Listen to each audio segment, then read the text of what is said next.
All right. So now that we're recording, a little bit about my background, at least. Oh, come on now.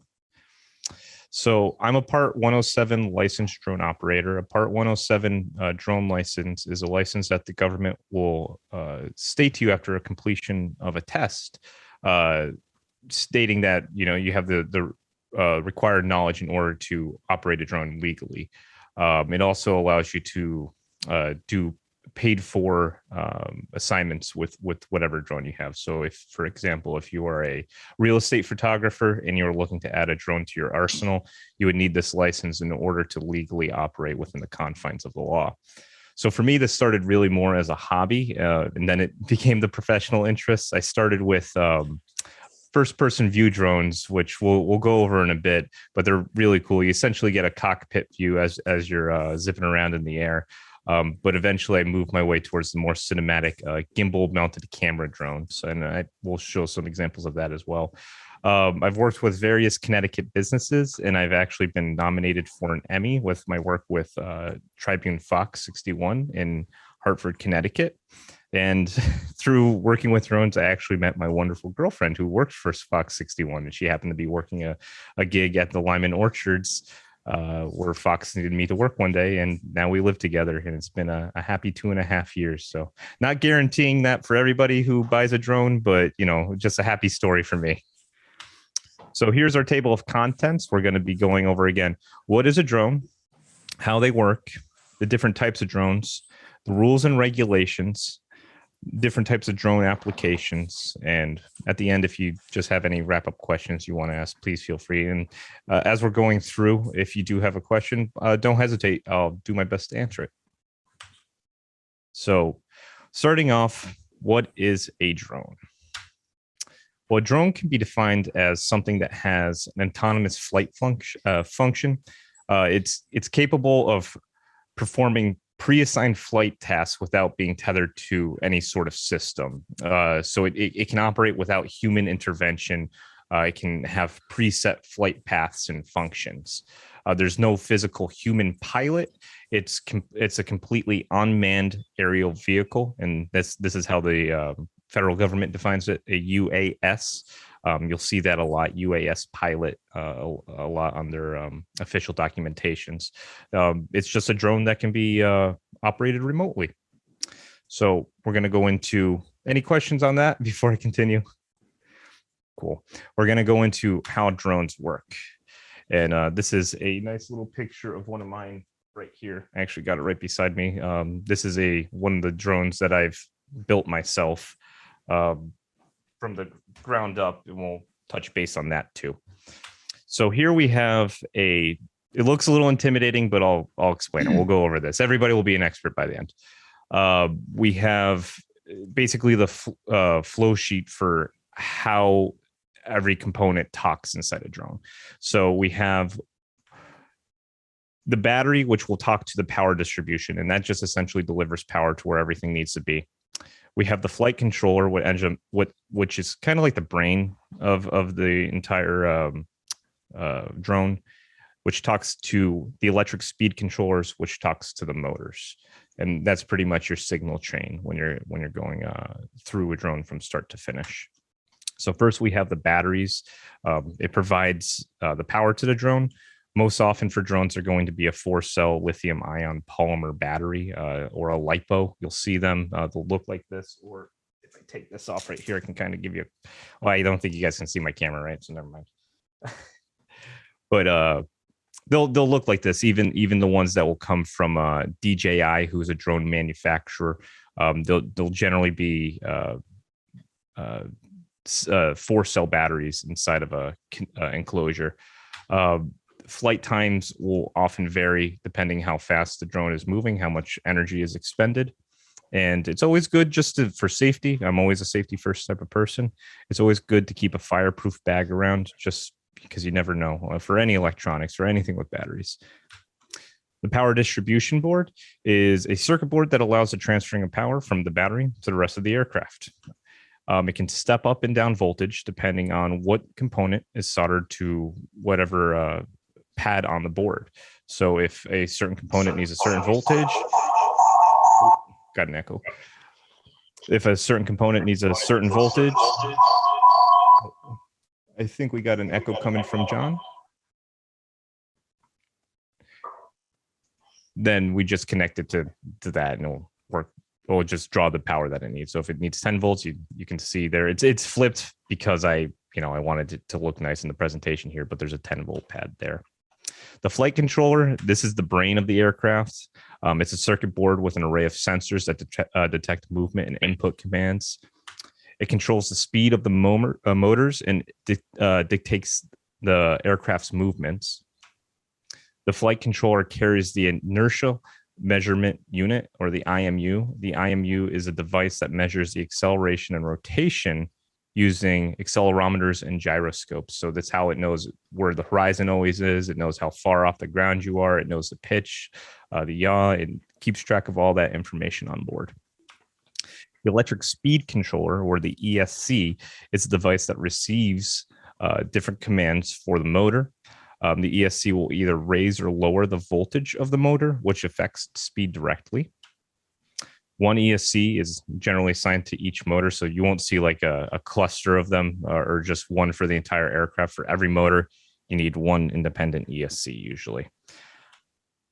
The motors have windings on them that end up becoming energized and create a temporary magnetic field that repel or attract against any affixed magnets inside the motor.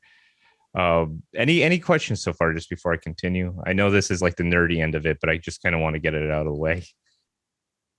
Okay, cool. The motors are actually measured in kV. This was like kind of the most shocking to me when I first started, because you think they would be measured in RPM, but the kV is the constant velocity of the motor. So it's the number of revolutions per minute when 1 volt is applied to the motor. So generally you'll see motors that have they'll say, for example, 2600 kV. And generally the larger the number, the faster the motor is going to spin. If you look at the image there, you can see the windings inside the motor, and then the outer housing of that is actually called the bell, and that's has magnets affixed on the inside to it. So when a energy current's put through it, it's how you end up getting the rotation. The transmitter, this is what you're using on the ground if you're controlling the drone, if you're not a spotter for somebody, if you're the one actually operating it. So this is what the drone pilot will actually use to operate the drone. It works by sending the input commands to the drone over specific radio frequencies. Sometimes there is a hybrid of using radio frequencies and Wi-Fi on some of the newer units, but more often than not, radio frequencies are what end up working best. There's different types of protocols. So what I mean by a protocol is just essentially the language at which it interprets and speaks. Some examples are, you'll see like FR Sky, Fatuba, Crossfire, DJI, which makes some of the drones that probably are the most recognizable. They have their own proprietary protocol that they end up using. The receiver is what ends up receiving the commands of the transmitter. It's synced to the same radio frequency. It's soldered directly to the flight controller and communicates with that. So it will forward any transmitted commands from the transmitter to the receiver to the flight controller. There's various types of receiver protocols, just like there are with the transmitters, and they have to be using the same protocol in order to function properly. So you can't have a Mac and a PC talk to each other, for example. You have to have a Windows computer and a Windows computer talk to each other. It's really the same concept. And then the one that everybody's going to be familiar with here, the propeller, and they come in all different shapes and sizes. You'll see different counts of blades on the propeller. There is a reason for that. And I'll touch base on that after the slide. They also come in different pitches and lengths, and the prop will attach to this, and that's how it generates thrust. Now, what some manufacturers might do is they might increase the pitch of the propeller to get more thrust at the loss of efficiency. So they'll end up using more battery, but your drone will go faster. They might add an extra blade to it for more stability. So that's generally the rule of thumb there. The more blades you'll see on a propeller, generally the more stable it's going to be in the air, but you end up losing some speed off of that as well. So kind of like the biprop there with the blade on each end, it's going to end up being the fastest, where some will have 4 blades and those will end up being very stable. And the happy middle ground is 3. Moving on. If there's question before you move on. Yep. When you say pitch, when you're talking about these propellers, are you talking about the angle of the blades, or are you talking about the angle of the entire propeller relative to the drone? That is a very good question. So I'm actually talking about the angle of the blade as it comes off the prop here. So actually, if I'll stop my screen share for just, or I'll pause it, and y'all can see me again, right? I'm giving the thumbs up. Hi. I have my prop here. It might be, can I get it to focus? Come on. Come on. That's good.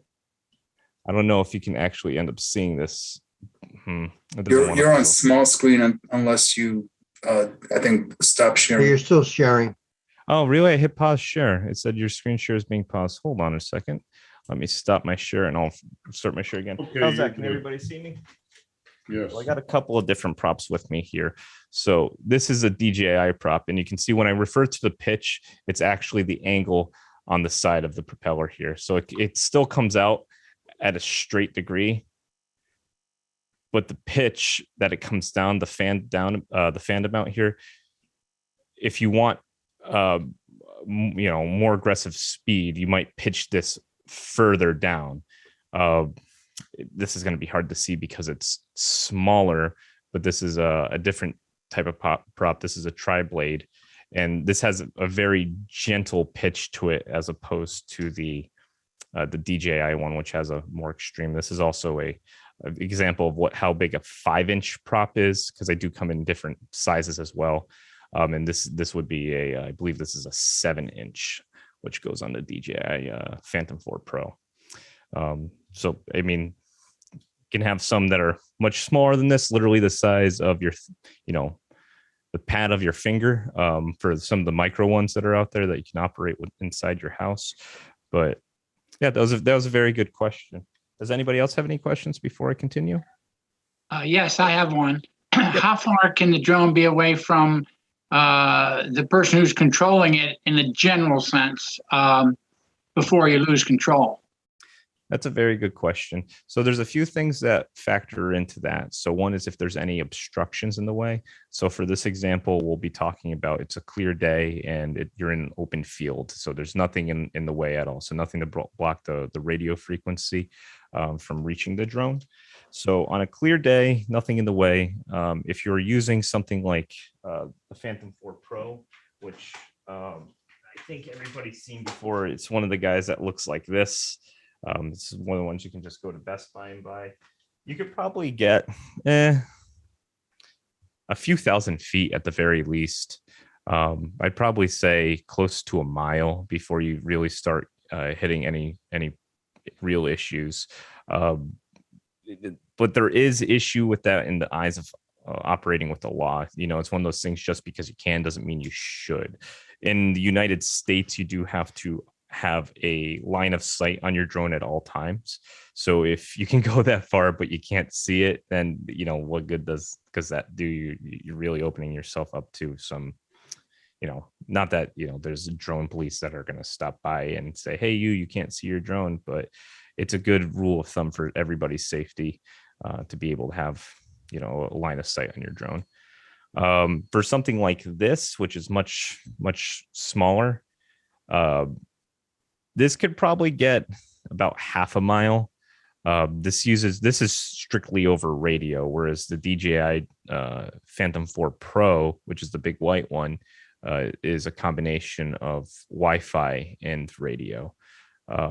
So there's a bunch of different protocols. If we've gotten to the nitty gritty, there's a bunch of different antennas you can try to, but I would probably say at the bare minimum, probably like a mile with a commercial, or not a commercial, but like a consumer drone you can buy at Best Buy. Thank you. You're very welcome. Are there any other questions before we continue? All right, I'll go back to sharing my screen. Okay, and moving forward. Oh, come on. So there are mainly just two different types of drones we're going to talk about in today's presentation. There's ones that I classify as a drone with a gimbal stabilized camera. These are the most common drones you'll see for any sort of recreational or commercial purposes. They are probably the most cost efficient. I think, for example, well, the prices, I couldn't tell you about the prices with everything being out of stock now and supply chain issues. But in 2019, you could walk into Best Buy and you can spend $1,500 on a drone like this and walk out same day. They have smaller models that can fold up and you can put in your backpack. They have even smaller models that you can fit in your pocket, which is kind of crazy to think about. These have a gimbal that's stabilized. So the gimbal is actually stabilized. It has a motor that is stabilizing the camera during flight. And it's used to capture any sort of photo or video. And they can generally any large electronics store. So think like Best Buy, B&H Photo, anywhere there you can go where you would usually get camera equipment. Nowadays, you could probably find a drone there as well. Here's some close-ups of what it actually looks like. Actually, this is a good example for the difference. One of the big differences between the gimbal mounted drones here, like the Phantom, this is a Phantom 4 Pro, is you can see these two large, it looks like black dots on the front on the legs there. And those are actually sensors. So drones like this actually come equipped with smart sensors. So in its default mode, when you are operating it, it will actually be able to know how far away it is on an incoming object. So if there's, for example, just for this example, you're flying and there's a brick wall. Well, those sensors are going to pick up that there's an obstruction in the way and you can't override that control and it's going to stop automatically.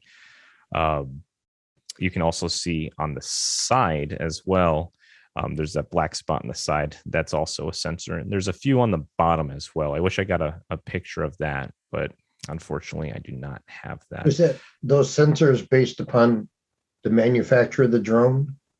Yes. So everything in this drone here is it's a turnkey.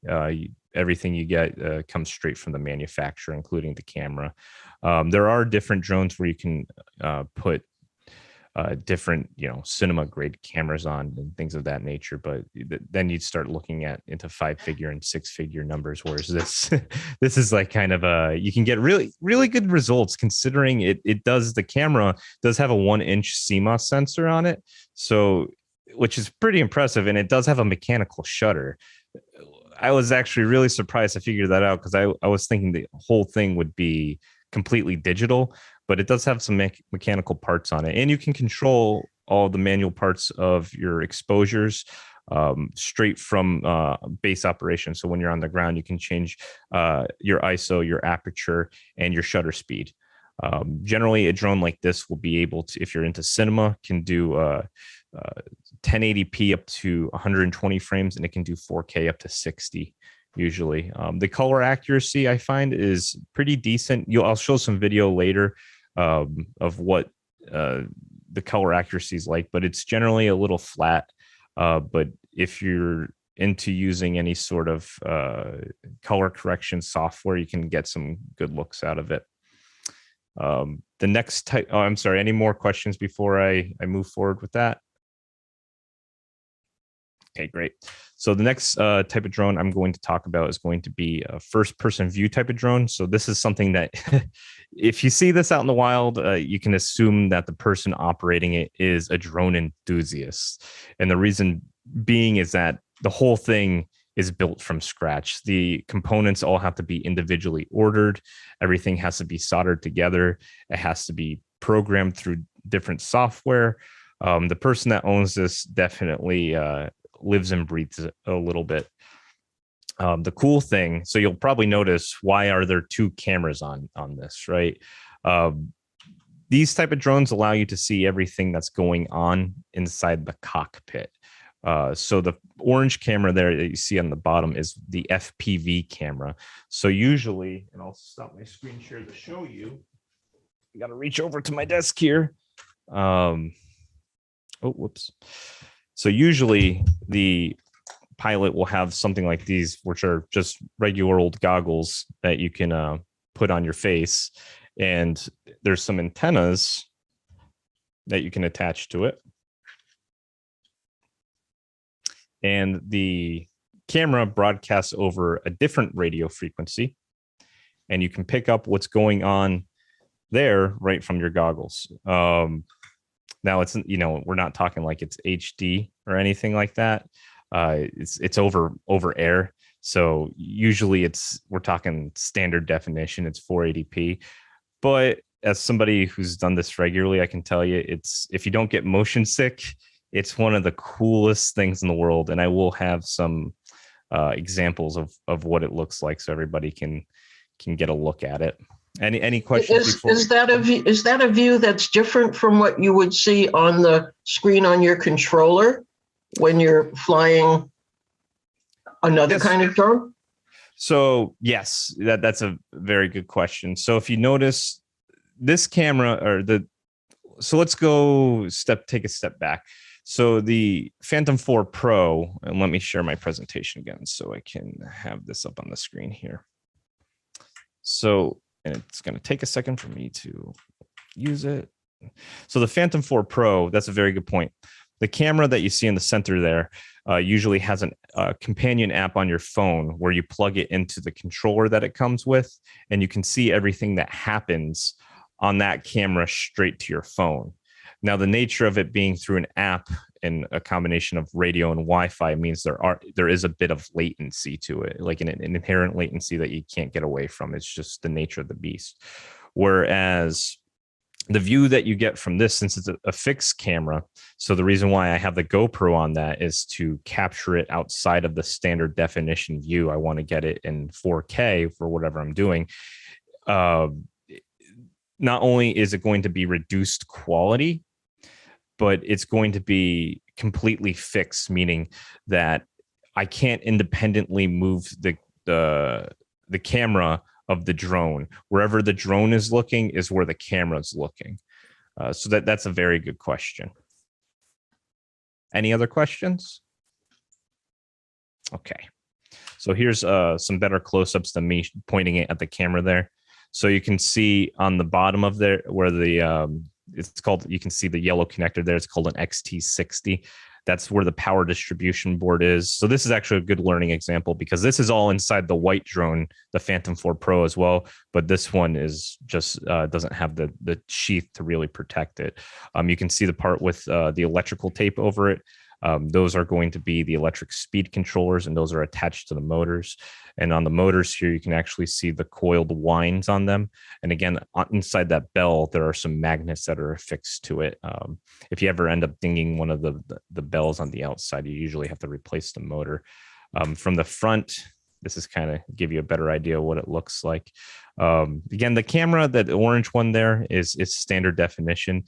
The real benefit there is when you're flying with goggles, when you're broadcasting over radio, there's no latency. There's zero latency.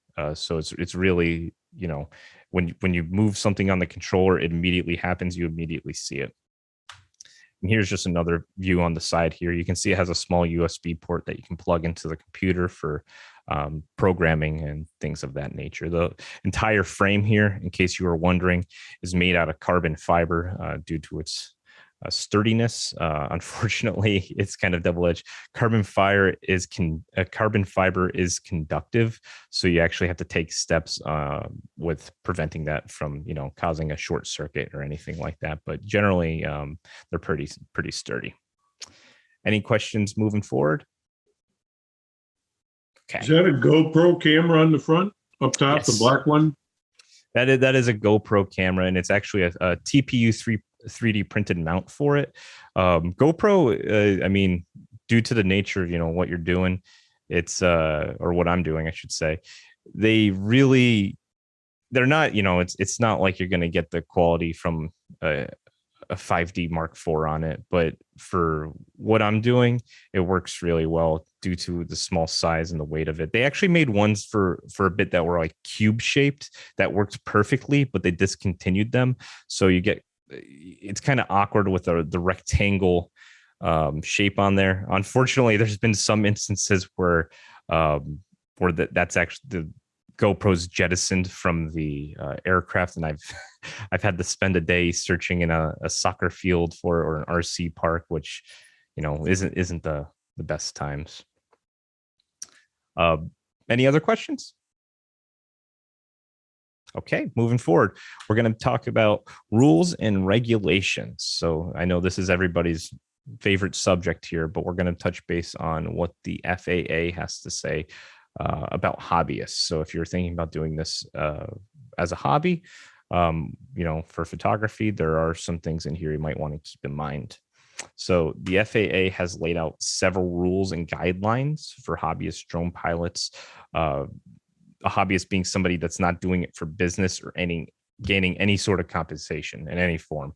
So, you can't do a tit for tat where, if I get you drone pictures, then you do this for me, or drone video.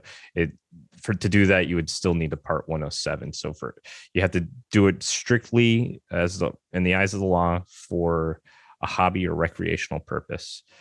You have to keep your drone within the visual line of sight, or have a visual observer. So in the United States, and this is different in different countries, but in the United States, for example, when I'm flying the drone with the goggles on, I actually do require a secondary person to keep a line of sight on the aircraft. If you are flying and you want to go 1,000 feet away, well, as long as you see the aircraft, that is fine. You always have to give way to any manned aircraft. So much like, if you hear police sirens on the highway, you have to yield for any sort of emergency vehicle. You have to yield for any sort of manned aircraft that you see within the airspace. So you have to come down, cease operations, and then continue afterwards. The rule of thumb that the FAA puts out is that you cannot fly above 400 feet in controlled airspace. And there are different airspaces, and the best way to think about airspaces is like an upside down wedding cake, where on the ground level it's smaller and it gets larger and larger as it goes up. If you did want to go higher or fly inside these controlled airspaces, there are different ways you can do it. There's what's called LANC, which is the low altitude authorization and notification capability. It's a collaboration between the FAA industry, FAA and the drone industry, and it directly supports the UAS integration into airspace. It gives you, I have some screenshots, but it gives you a detailed map of where you can fly and how high you can fly to. Generally, for most instances, and I know it's intimidating especially if you're interested, because you're like, oh, I don't want to, go to an app and then have to wait for, to get permission to fly somewhere. Most of the times it's completely automated. That's just the way it is. They just want to know where you are at what coordinates, and they'll give you a flight ceiling. You hit accept and you got permission all within a couple of seconds. So it's super easy, super safe. And that's the way everybody should be operating. I know people probably are thinking about the airspaces, like, what's the different type of airspaces? Well, the best way to put it, I'll just be blunt with this. Class A is cruising altitude for any sort of aircraft. So 18,000 feet to 60,000 feet. We're definitely not going to be operating any sort of drone up in that area there.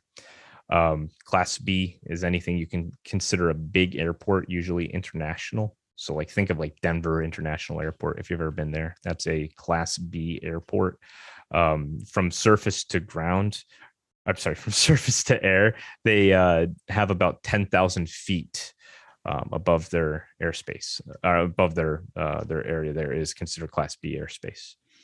Class C is a smaller international airport. So think Bradley over in Windsor Locks. That would be Class C airspace. It's usually Again, referring to the upside down wedding cake, they usually have a smaller section at the ground level, and then it widens up once you get to a certain altitude. For them, the first ring is from surface to about 12,000 feet. And then the next level is 12,000 to 4,000. There's Class D airspace, which generally will have a tower. So think local airports, anything like that. Simsbury has a local airport. I haven't checked my sectional maps, but I'm sure it could be a Class C. Although I don't think they have a tower. I'm pretty sure they just have a radio frequency you communicate over. Class G airspace is just uncontrolled. So there you don't need any sort of permission. You don't have to go through any app or anything like that. There's a lot of places in Connecticut that are like that. I mentioned earlier that I'm from a town called Tolland, and almost most of Tolland is Class G airspace. So as long as you're within the ceiling of 400 feet, you're completely fine to operate without telling the federal government what you're doing. The next is E, which you might consider as where other airspaces are not. So, what's above 60,000 feet, for example, or what's in between these two airspaces. It's where other airspaces generally aren't classified. And you can break it up into 4 categories, really: controlled, uncontrolled, special use, and other. Federal park would be example of special use.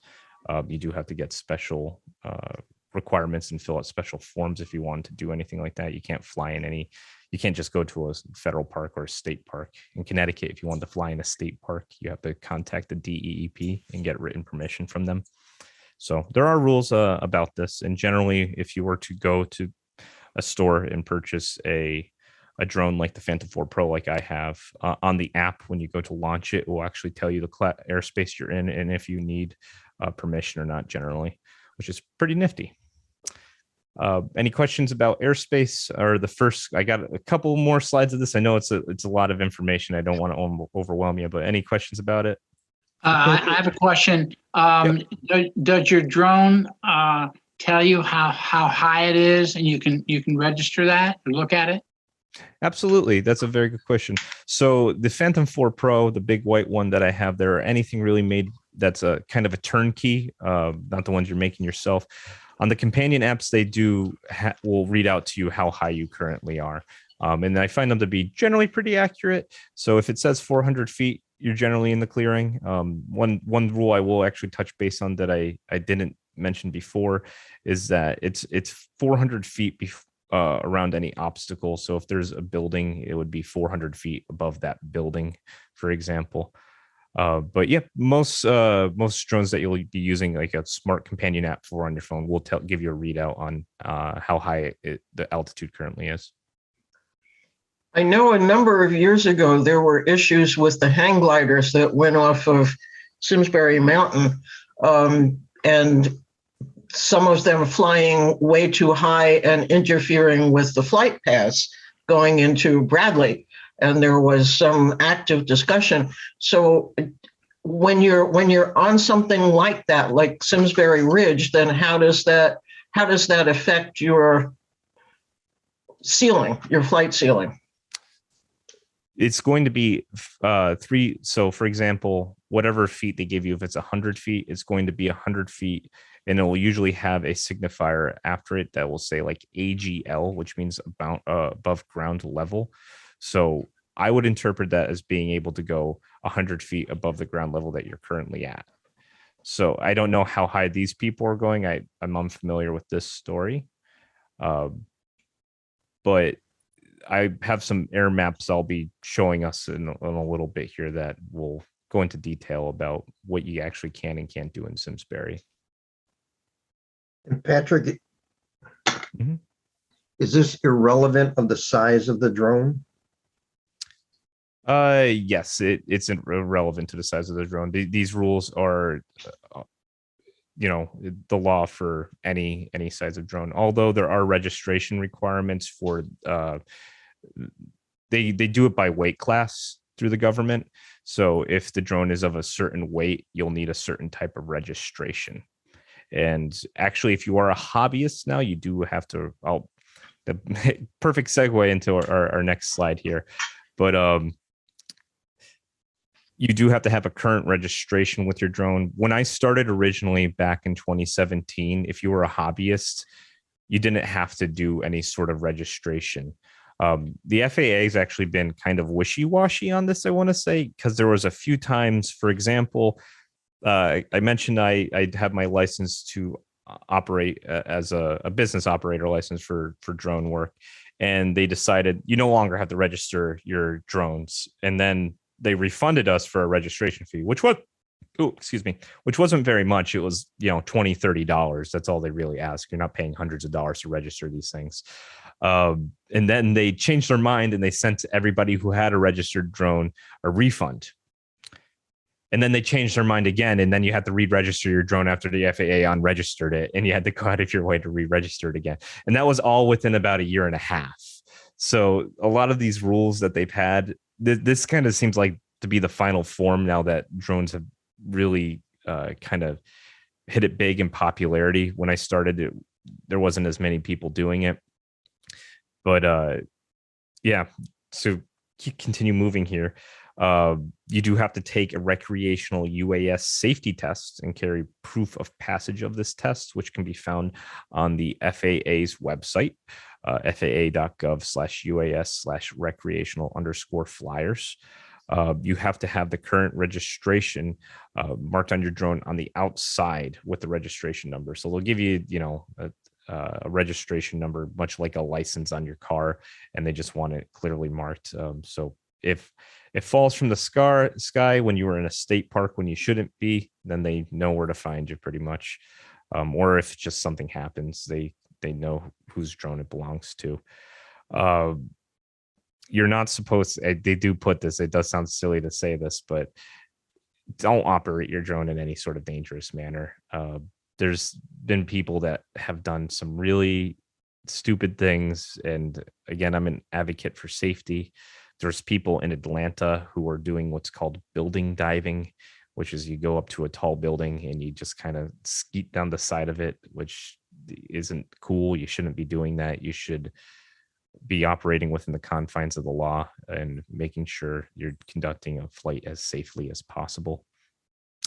If you'd like to learn any more information about the Hobbyist, these are really the main points here, but the FAA does outline, if you want to take a look at the trust test, for example, or go over any of the other information, it's on the FAA's website, which is faa.gov/UAS/recreational_flyers. Any questions moving forward? Cool. Oh, forgot to hit that there. So now we're going to take a look at the rules for commercial flight. In case anybody here is, real estate photographer or is looking to potentially become a commercial drone pilot. In order to operate a drone in exchange for any sort of compensation, monetary or non-monetary, you must become a part of, it's called the Part 107 drone operation license, or the UAS drone operation license. It's granted to whoever passes a test issued by the FAA. So for me, for example, what I had to do was I had to go to the Branyard Airport over in Hartford, Connecticut. I had to schedule the tests. I think it was about 2 weeks in advance. I had to sit down and had to answer about 3 pages worth of questions and look at sectional charts. We'll touch base on sectional charts very soon. The tests you do have to pay out of pocket for. It does cost about $300 in order to take the test, pass or fail. So if you fail it, you don't get that money back. So make sure you study. And if you don't follow the rules the FAA has set in place, you will open yourself up to fines or possible incarceration. Some recent issues that the FAA has done, they've issued a $182,000 fine to a drone pilot who conducted multiple flights and continued to operate part of the 107 license, who was not licensed. There was like 26 violations that they did that he had between December 2019, August 2020. It was in the Philadelphia area, and he was violating more than one regulation at a time during his flight. So before issuing a fine, the FAA sent a warning letter. He ignored it, and that person now has to pay $182,000 in fines due to illegal operations. So friendly reminder just to, if you do plan to operate commercially, make sure you take a look at all the rules, study for the tests, and be safe. Any questions before I move to the next slide? Cool. So in order to take the test, you need to be at least 16 years of age. So if you are a minor, I guess you could take the test. If you wanted to operate, if you're father, son, father, daughter, mother, son, any sort of combination like that. If your child's at least 16 years of age, they can become a Part 107 licensed drone pilot. You must be able to read, speak, write, and understand English. As far as I know, English is the language of the sky. Even if you are a regular pilot, you have to, an actual plane pilot, you have to be able to speak, I think it's 300 words of English to be able to communicate with people in the air. You have to pass, the test is called the Unmanned Aircraft Small UAG. It's the initial aeronautical knowledge exam. Certificate holders must complete online and recurrent training every 24 months. So if you pass the test, 2 years go by, you got to pass the recurrent training online, which it's a lot more convenient than having to go to the airport in person, I will admit. And if you did want to find out more about being a commercial drone operator, you can go to faa.gov/UAS/commercial_operators, and there'll be a link for this information. Any questions about the Part 107 license or rules and operations for commercial pilots? Patrick, did they take flight hours in? Like if you had it and you didn't do anything for 2 years, would they just say pass, or there's no minimum for how many hours you log as a drone pilot? There's no requirement by the federal government for you to log any of your hours. But as far as the Part 107 goes, if you're asking after 24 months, if you have 0 hours logged, you still have to retake the test. Oh, it's not a retake, but it's recurrent training online.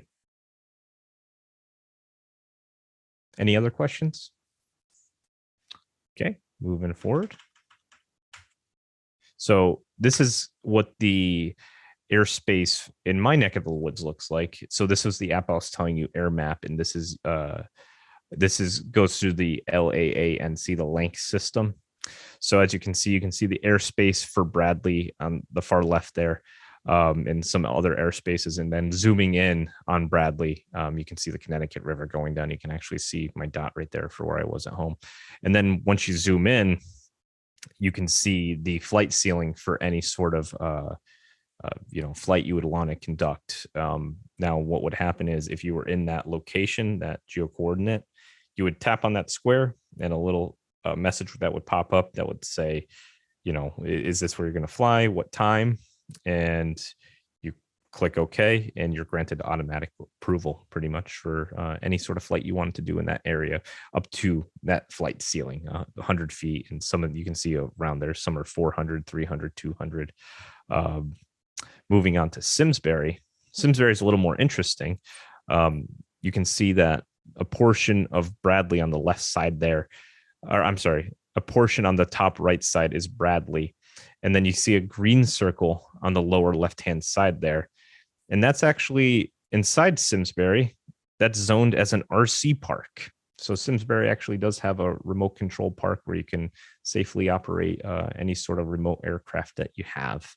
But for most of this area over here, it would, since it doesn't have any airspace requirements above it, according to the Lankin air map systems, from ground limit, it would be about 400 feet.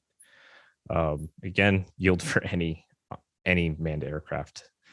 Any questions about this? This is local. This is good stuff, right? Where is the RC park? The RC park is right on Iron Horse Boulevard there. It's actually the Rotary Park, I'm pretty sure, is where it's technically, but this whole radius here is encompassing of being zoned as RC. Isn't it next to the state police firing range? It's right there. Over on Nod Road.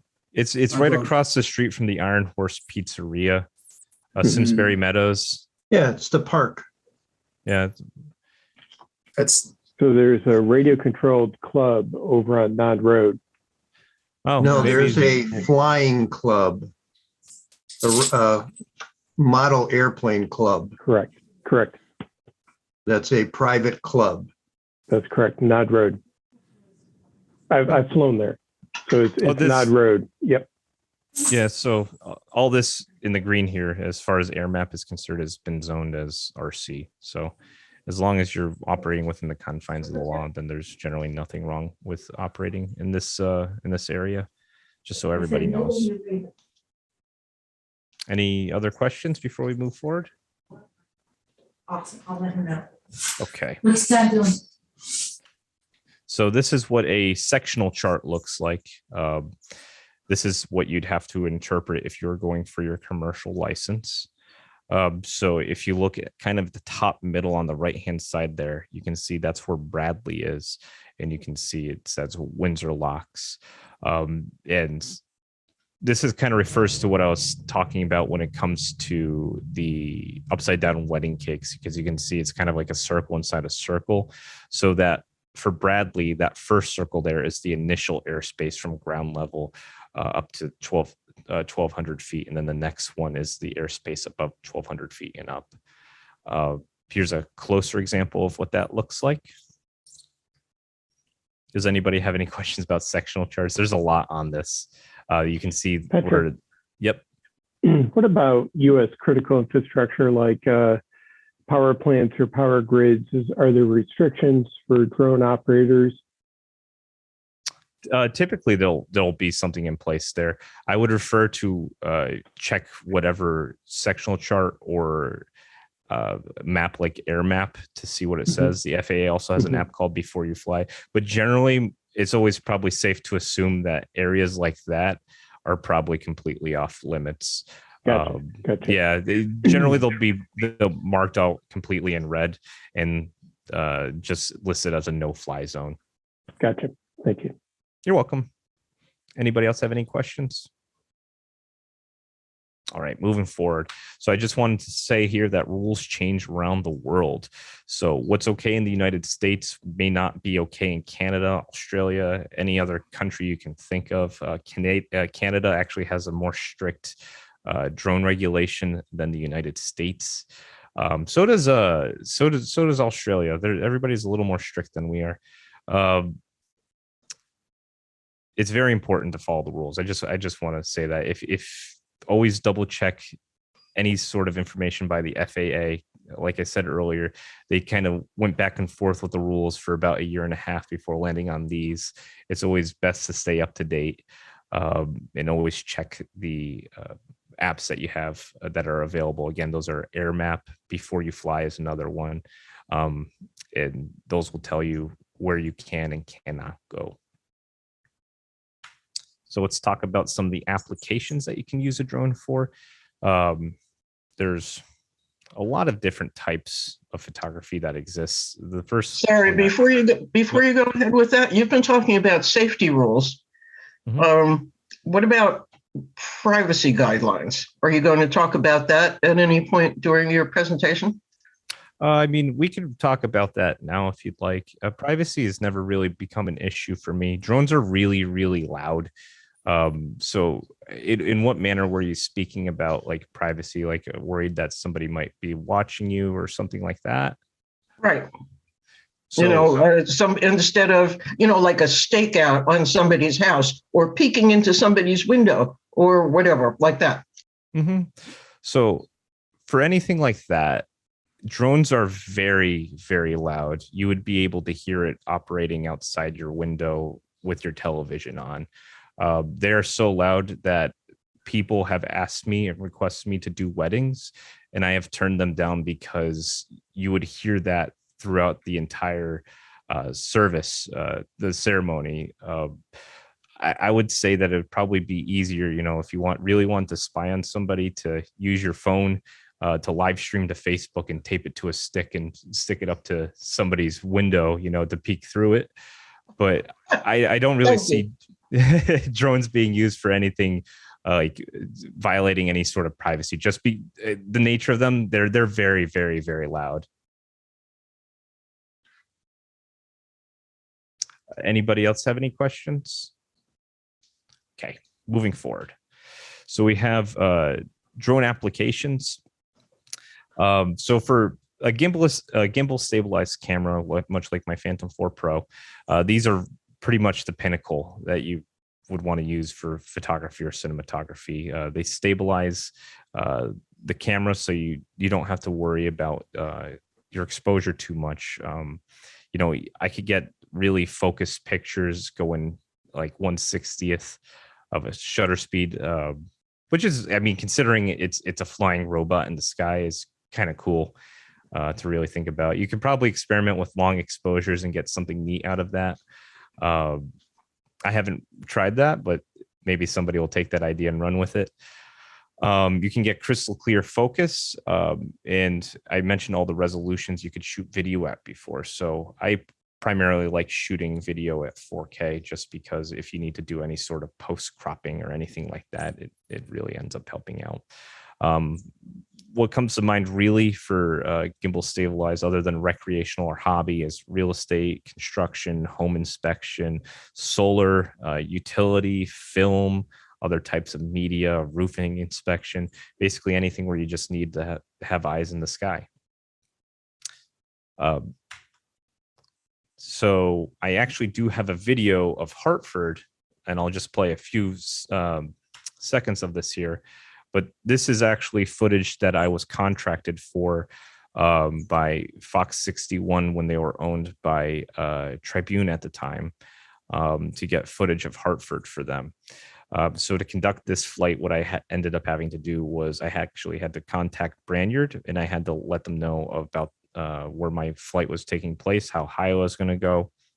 So you can see I took 400 feet above the highest building here.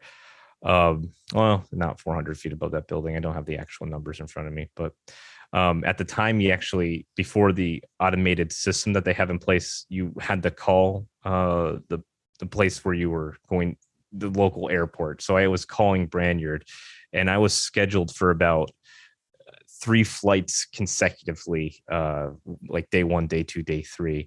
At first, the guy was friendly, but after the 3rd day, it was kind of like a "what do you want" on the phone, which kind of says to me why they moved to that automated system there, because they were probably being flooded with requests, like with small businesses like myself doing flights like this. This is another video of, this is New Haven by 91 here. And this is something that was used on the news as well. Just kind of neat that I just figured I'd show you. So this is also what I was talking about with the color profile as well. This is just straight out of camera. So there's no color profile added to this. This is just as it was in camera. So all the depth that it's really capturing, it does look a little flat to my eyes. Like the shadows could probably be brought out and added a little more contrast, but it looks pretty good, all things considering, just to fly out a box. Any questions about this? How tough is it to keep a camera, to keep the drone hovering in place if you want to keep it that way instead of traveling across and picking up activity from one side to another? Oh, it's very simple. So for a drone like this, again, this is a DJI Phantom 4. When you let go of the controls, it will just automatically stay in the air wherever it last was. So for this, for example, I got to the desired height of where I wanted to operate, and then I just really left the sticks where they were. And it just stays where it's going to stay until you give it a command saying otherwise. So normal wind conditions wouldn't bother it much? Normal wind conditions don't bother it. If you're getting like heavy gusts, you'd probably be hitting some issues. These smarter drones like this, I guess I should call it a smart drone from now on because of all the sensors and apps that go along with it. it'll actually tell you that there's weather warnings and will give you advisories if you should land or not, which is pretty, friendly to the user. But it will tell you that, there's 20-mile-per-hour winds. Take caution during flight. It will say 35-mile-per-hour winds. Please land immediately. And they do have autonomous functions as well. If something happens, like say you lost, the wind got too strong, you can press a button and it will automatically just return to home. And when I say press a button, I literally mean that it is. I'll stop my screen share here for a second to show you. This is the controller that which this one comes with. You can see it has a folder for your phone. It's got your 2 antenna and you got your joysticks here, up, down, etc. It's got a power button. And then this button right here, if you press and hold it, regardless of where it is at any point in time, it's just going to return to its takeoff position, which is pretty neat. So if it knows that the winds are too strong or anything like that, it may just return home.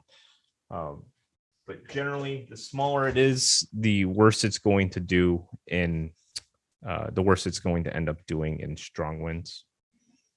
There's a question on chat from somebody that says, what does the drone do if it's running out of power? Oh, that's a very good question. So again, for a consumer level one like this, it's going to pretty much yell at you. It's going to beep. The controller will beep and it will tell you low battery, and you'll get a battery readout. And you can actually set inside the app how far away the drone can go on a low battery before it just autonomously just returns back home to you. So you will get a battery readout, and the battery readout as well will tell you how far out you could go. Will advise you, if you do not return home immediately, you won't make it back home, for example. But you shouldn't be flying. This is a good point to circle back to batteries here and taking care of them. You shouldn't be flying your batteries to 0% because you'll be ending up damaging them in the long run. You should be probably getting them to about 30%, so you don't bring it to a zero charge. When you bring a lithium polymer battery to a zero charge, you actually end up doing damage to the cells. Any other questions? Okay, I will go ahead and we're almost through this, guys. Okay, so the next type of drone application we're going to talk about is the first-person view drone. And these, again, are marketed more towards the enthusiasts due to the maintenance, the cost, the time, researching the components you want to buy, installing them, soldering them all together. They're not used commonly for media, especially not photography, but for cinematography, the camera is fixed. So it really limits what you can do as far as filming. The thing that comes to mind the most is you'll see kind of like long, windy shots going through a canyon or any sort of natural landscape. Or what's very popular is using these to capture drag racing cars, for example, or race cars, because since they're smaller and they have less weight to them, they're much faster than some of the bigger consumer level ones. I do have a clip here to show what it looks like with operating this. I will advise if anybody gets motion sick, they may not want to watch it. So you do have my advisory on that, but I will go ahead and play just a little bit here. So these drones don't have an auto-correcting like auto leveling system. So the consumer level drone like the Phantom 4 Pro will have an auto leveling function. So you can't go past, you can't break the horizon at a certain point. It can't pitch more than a certain degree. And if you lay off the stick, it's just going to go back to level. These ones don't have that. So you can do more acrobatic things in the air. You can go completely inverted. You can really just, fly around. So, oh, whoops. This is my last slide. I'm sorry. I'm going to just kind of speed through this because it's a couple seconds to take off.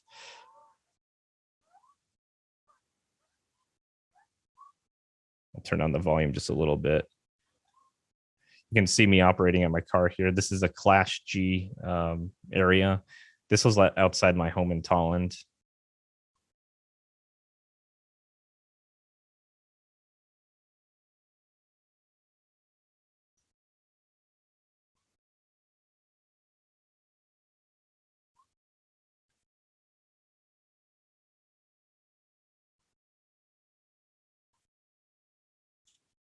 So you can see that it's really fun to do. You can really just spin around in the air and have a really good time with it. The flight times that you end up getting on the batteries aren't very long for the acro style, the acrobatic style on that. You only can get about 2 minutes maximum going around like that, which is kind of crazy to think about, because the batteries take about an hour to charge and you expend all of it in about 2 minutes. But it is a lot of fun to do. Are there any questions? Does anybody want to, is there anything you want to go back to, any sort of topics and talk about, anything like that? Yeah, when you've got a gimbal mounted camera and your drone is, let's say your drone is hovering, if you want to change what you're photographing, do you turn the drone or do you turn the camera or do you do both? How much control do you have of that? Yeah, so for a lot of the ones that you'll end up seeing, like at Best Buy or anything like that, what you'll end up getting is you'll have vertical movement on the gimbal, but if you want to move left to right, you'll have to physically yaw the drone that way. So if you wanted to look straight down, you could do that, no problem. If you wanted to look up at an angle, that's no problem.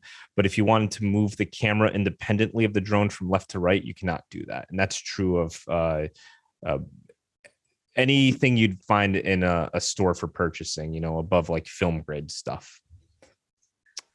And as an operator, do you have to be in active control of the drone at all times, or are there some that you can program that says lift off to 300 feet, go 200 feet to the left and 100 feet to the right, and then go home? Can you program it in advance? You got all the good questions tonight, Judy. So yeah, well, you can program it in advance, but not necessarily in that manner. So what you would most likely do is you can't program it from the ground. You would have to be already up in the air. So once you're up in the air, usually what will happen is you can pull up the app, because you're going to be on the app already, and there'll be some autonomous flight functions that are pre-programmed into it, that you basically, from a few taps of your phone, you can really determine where you want to go. You can set waypoints on a GPS and it will fly there autonomously. You can pre-record a flight path for it to take. You could set it to kind of orbit an object, so you kind of just make it go in a circle with the camera facing in at a certain specific object. You can have it do automatic terrain follow. You can have it lock onto a subject and autonomously follow the subject. But it is, even though the autonomous functions exist, it is always good to have your hands on the control to take over if need be, because it's not 100% accident free. You always have to be vigilant to make sure that we're being as safe as possible. And you said that it first has to be up in the air and flying before you kick one of these things in. That is correct. Patrick, when you go through to get it to come back home, do you have to tell it where it is when it takes off? When it takes off, it's going to automatically pin its GPS system, and it won't actually let you take off or go any higher without it will run through like kind of a startup sequence. When you start it, it's going to stay there for a second. It's going to do its little song and dance. And then when you try to go up into the air, it probably won't go past 10 feet until it sets its GPS positioning. And then it will let you have free control over the flight, but it's not like you can fly away without that GPS point being set. So it's always going to have that in its memory. So, if you're 1,500 feet away and for whatever reason, you lose video link, an obstruction gets in the way or something like that, you can double tap on that home button. It's going to go up, 200 feet in the air and return home automatically for you. Right. You just answered my next question, was like, okay, so how do you tell it to come back home? And you just tap on the home button. You tap on the home Right. button or through the app, or you can actually modify where the home actually is. Yeah, there's I mean, the limits for what you want to do are pretty much endless. They're really smart nowadays with all the technology they put inside them. The one thing I will tell people to be wary of is during the winter time and fall, trees with no leaves on them. On the camera, the sticks, because the branches don't have leaves, and sometimes they're so thin that the aliasing from the camera, you can't tell that anything's there, and before you know it, your propellers hit a twig, and now your $1,500 drone just hit the ground. So always be wary of trees. Trees are kind of your worst enemy. I do have some photos here that I've taken that I was going to show. Every slide that you saw here today that had a photo in it was one of my original pictures. This question slide included.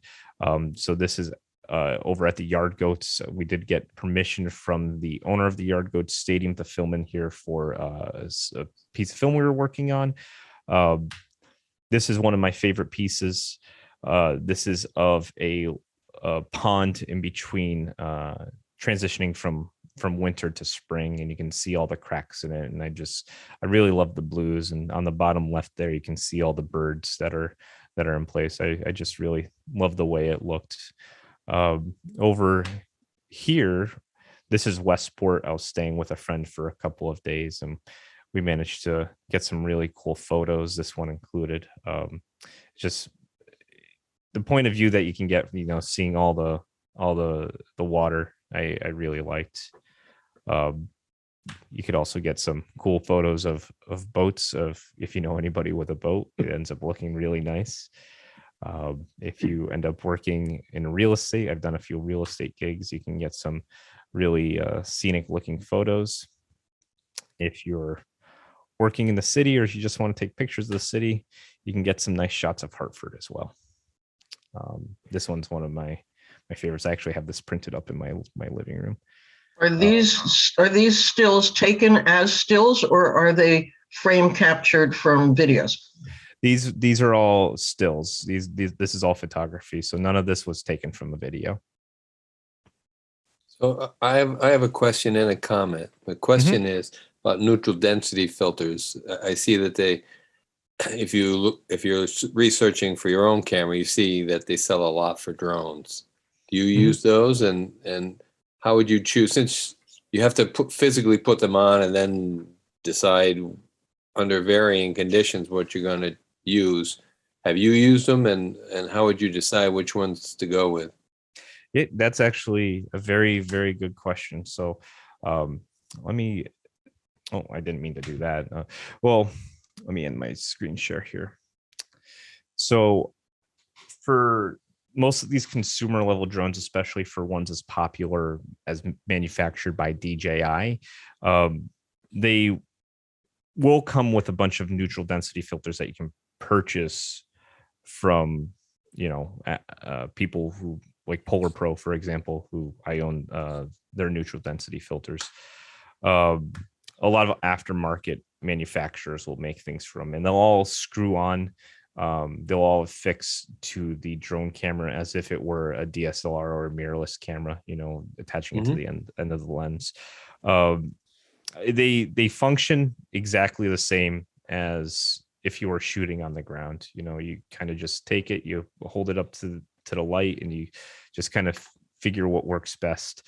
But there have been occasions where I get to all set up to shoot, and it turns out I picked one that was a stop too dark.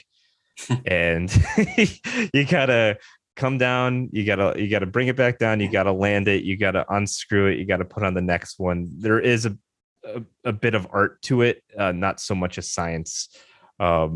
It's really something, once you start doing it more often, you definitely get the hang of what type of lighting needs what, just like any sort of photography. But yeah, there have been instances where I've had my drone in the air, realized it was too dark, and then I have brought it down to switch it out. And as far as my neutral density filters, I've used Polar Pro for the past 4 or 5 years now. they've held up. I've had no issues, and they work great for me. In case you were looking at some. And then my comment is I'm constantly amazed when I look at photos taken from drones, how clear and sharp they can be.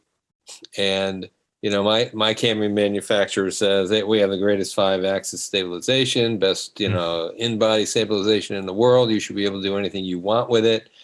And maybe it's my technique and all, but it's always a struggle to get a good, clear, sharp, you know, shot. But it seems like these things are, you know, they're up in the wind and they're flying, hovering around, and they're doing all kinds of crazy things, and they're able to get good, clear shots. So I'm amazed and astounded, and I don't know what else to say. Maybe my technique is terrible or something, but I don't know.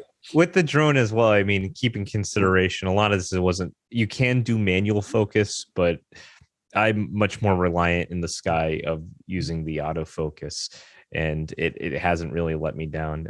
Having the gimbal stabilize the camera while you take the shot and shooting at a faster shutter speed, then you might be, you know, when I'm shooting photography on the ground, I usually go for the lowest ISO possible to introduce the least amount of noise into my images. You know, sometimes with drone photography, it might be worth it to take the hit of, you know, bringing that ISO up to 400 so you can have that faster shutter speed in order to get that image a little more crispier. Thank you. What's the size in megapixels for the cameras? Oh, they vary. It really depends on the manufacturer and what you go with. For the DJI, for mine, I want to say, I mean, they kind of do the thing where they do what cell phone manufacturers do. Let me see if I could look at that up for you right now.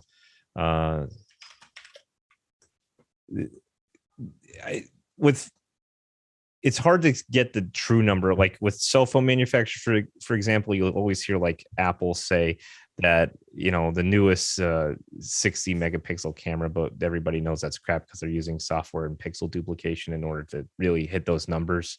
It's nothing, you know, really amazing. If you actually take a look at the sensor, it's much smaller. I think they end up doing something similar to that.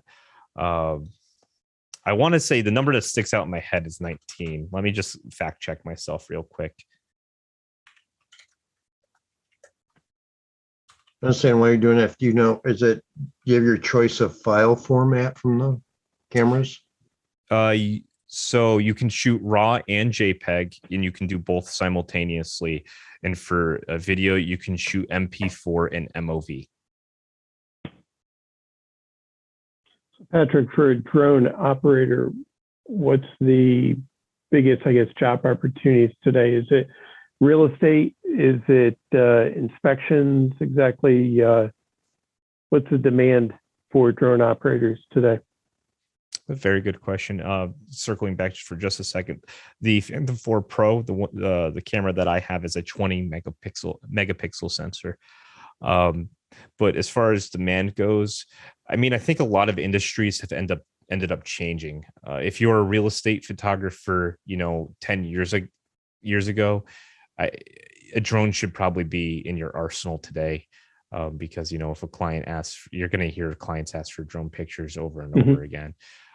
So that's an industry that if you are already in, you should probably seriously consider getting a Part 107 license just to grow your business even further, so you don't have to end up paying people out. As far as utility and what's in most demand, man, that is it's been all over the place. It really has grown equally, because going back again 20 years, you know, take Lord of the Rings, for example. All the shots that they got of them, you know, going through New Zealand was done from a helicopter. You can go to Best Buy, spend $1,500 and get something equivalent now, you know, as far as film goes. So like media has been really big, especially for me, because that's where most of the money I ended up making with my my small business ended up coming from. But even on like the utility end, this is my dream job. Okay, my dream job. There is a drone out there that utility companies use that has a flamethrower on it, and it's the coolest thing in the world. They will, if there's debris on power lines or on cable lines, they'll fly it up to the correct altitude, and they'll just burn it with fire until it comes down.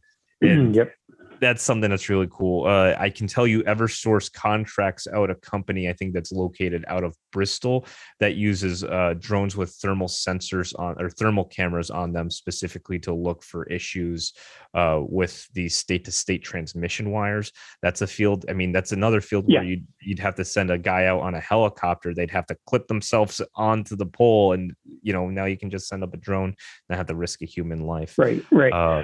Yeah, in the power industry, we've been using them for about 5 years for inspection, to your point. So it's not a helicopter, it's a drone.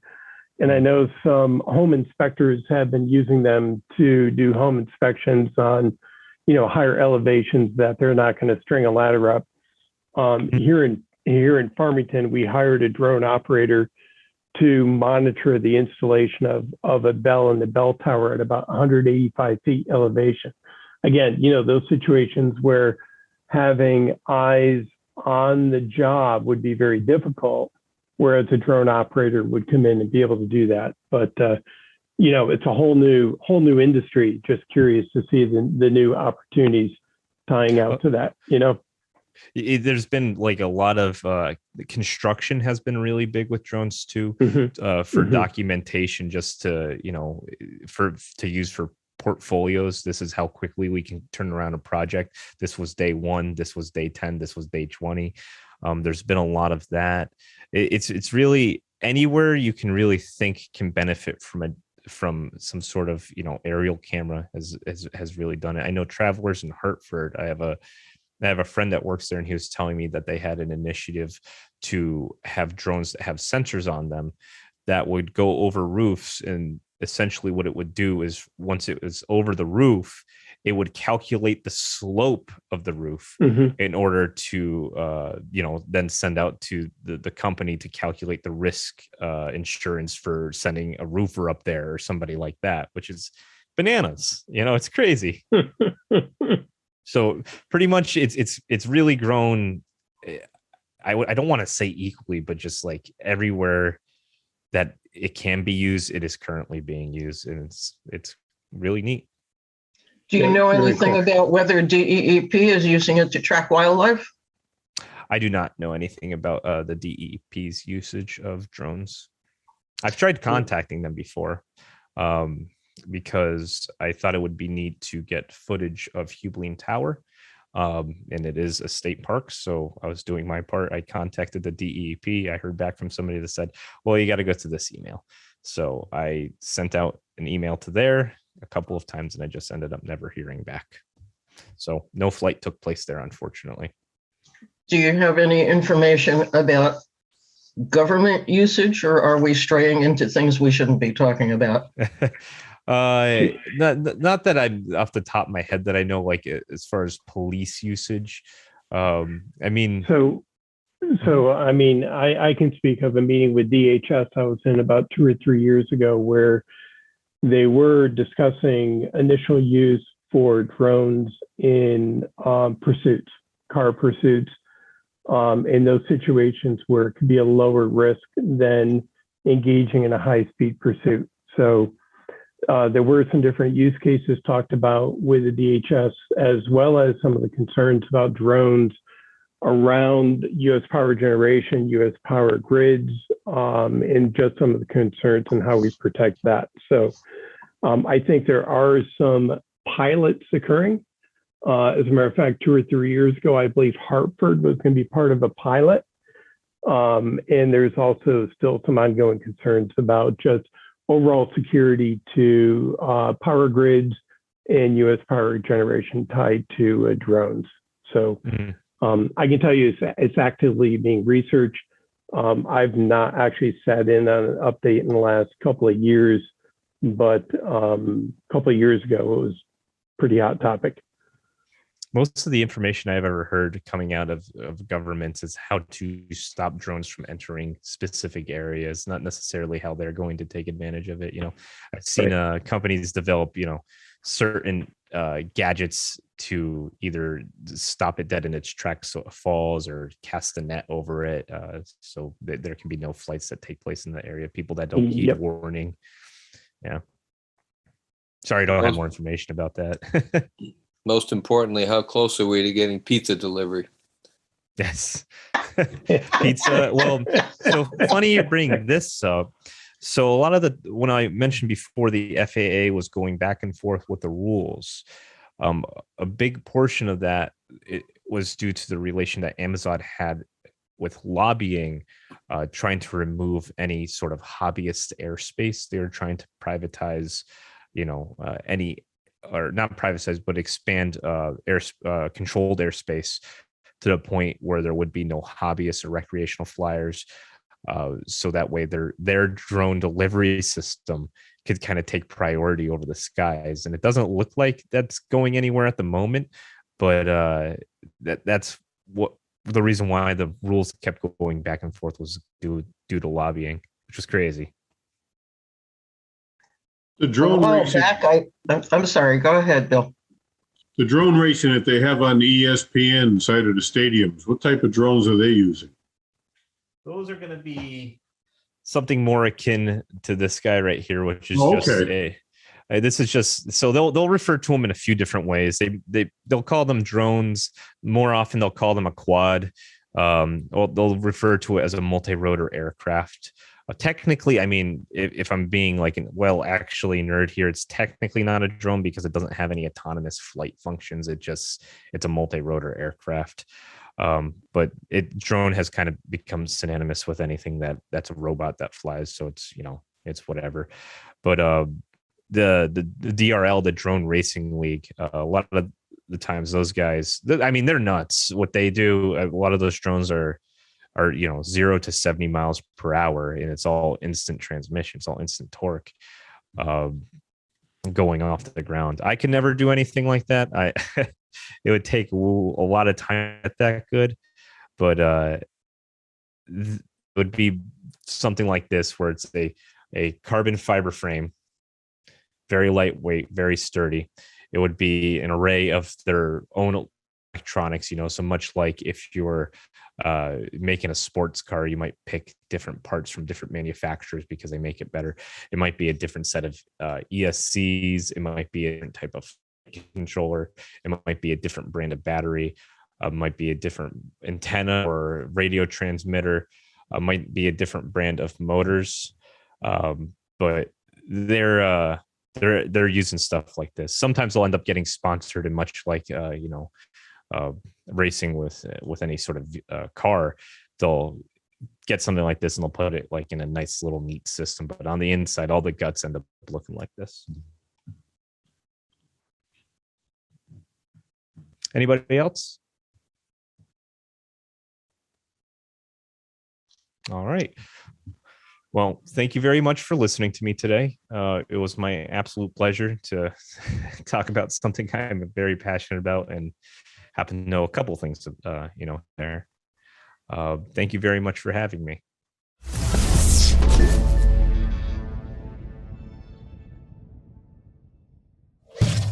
Funding for Simsbury Community Television is provided in part by contributions from viewers like you. Thank you.